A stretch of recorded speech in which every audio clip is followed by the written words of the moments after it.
안녕하세요. 서울미드 산부인과 박현미입니다. 오늘은 이제 전반적인 임산부 산전 진찰 내용하고요. 마지막에 Q&A식으로 진행을 해드릴게요. 출산 예정일부터 이제 진행을 제가 해볼게요. 출산 예정일은 아기가 태어난 날이 아니고 아기의 성장을 보는 기준이죠. 주수에 비해 크다, 작다, 예정일보다 빨리 나왔다, 늦게 나왔다, 보통 그렇게 이제 설명을 저희가 드려요. 그리고 이제 산전 진찰은 보통 이제 혈액 검사나 주로 초음파라든지 임신 전에 필요한 검사들 진행을 하는 거고요. 엽사는 임신 3개월 전부터 비타민 D랑 잘 챙겨 드셔야 됩니다. 임신 기간 중에는 전반적으로 초기에는 좀 1, 2주 간격으로 자주 오시고요. 중반기에는 2주에서 4주, 막달에는 매주 이렇게 진료가 있어요. 첫 방문 때부터 주로 초음파 진료를 많이 보시게 되죠. 11주까지는. 그 다음 이제 12주에 가장 중요한 검사, NT 검사라 그래서 태아 목덜미 투명대 측정이라고 얘기를 많이 하죠. 이 검사하면서 기형아 선발 검사를 저희가 이제 같이 진행을 하게 됩니다.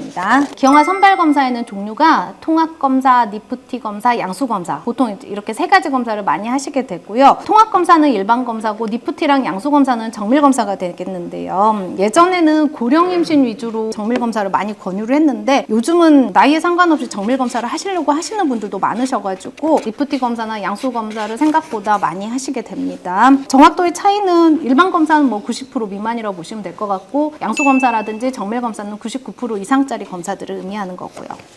보통 20주, 22주 사이에 중기 정밀 초음파를 보시게 되는데요. 머리부터 이제 손가락, 발가락 개수까지 저희가 다 확인을 하게 되는 거고요. 이걸 본다고 100% 아무 문제가 없다. 그걸 확인하는 건 아니고 초음파로 확인이 되는 항목들에 대한 점검을 하는 거라고 보시면 돼요. 양수라든지 이런 건 나중에도 또 변화될 수 있는 거니까 계속 초음파를 봐가시면서 아기가 건강한지 확인을 하시면 됩니다. 그 다음 이제 24주에서 28주에 임신성 당뇨 검사라 그래서 이거는 시험이 아니에요. 통과해야 되는 시험이 아니라 현재 산모 상태를 점검을 하는 거예요. 평소 있는 그대로 평상시 생활하시듯이 생활을 하시다가 당뇨 시약을 드시고 보통 공복도 저희가 철저한 공복을 잘 안 시켜요. 바로 직전에만 드시게 되면 너무 포도당이 과부하되기 때문에 그것만 피하시고 한 2시간, 4시간 정도 금식하신 후에 당뇨 시약 드시고 1시간 뒤에 체열을 하는 거예요. 이 검사에서 어느 정도 수치 이상이 나오게 되면 정밀 검사를 하시게 되고요. 정밀 검사를 해야 진단이 나오는 거지 이 검사로 진단을 나오는 건 아니라고 생각하시면 돼요. 정밀 검사에서 만약에 이제 진단을 받게 되면 내과 진료를 받으셔야 돼요. 그때부터는 관리가 들어가셔야 됩니다. 다음 검사가 되는 28주에서 보통 30주 사이에 하는 입체 초음파가 있는데요.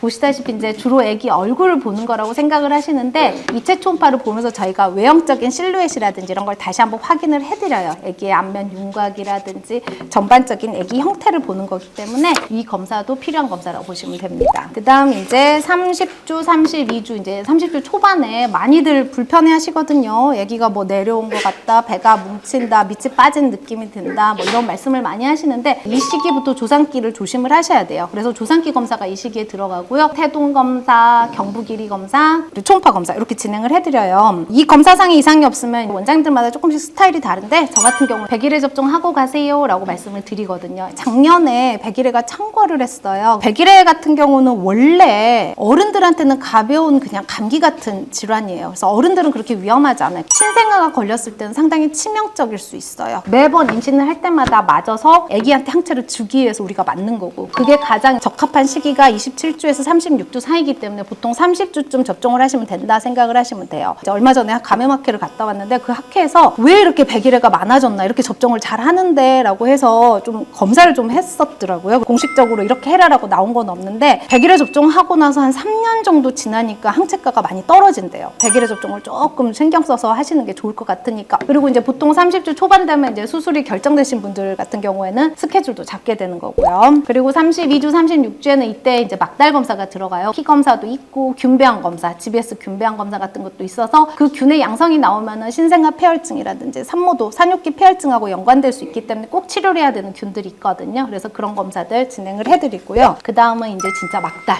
37주에서 40주 정도 되면은 매주 뭐 내진을 하는 건 아닌데 이제 이 시기부터 내진을 보통 해드리고 수축이 오는지 안 오는지 검사도 같이 하고 초음파 검사하고 소변 검사랑 빈혈 검사랑 이렇게 진행을 해드릴 거예요. 이때부터는 조짐이 있는지 없는지에 대한 점검이 들어가신다고 보시면 돼요.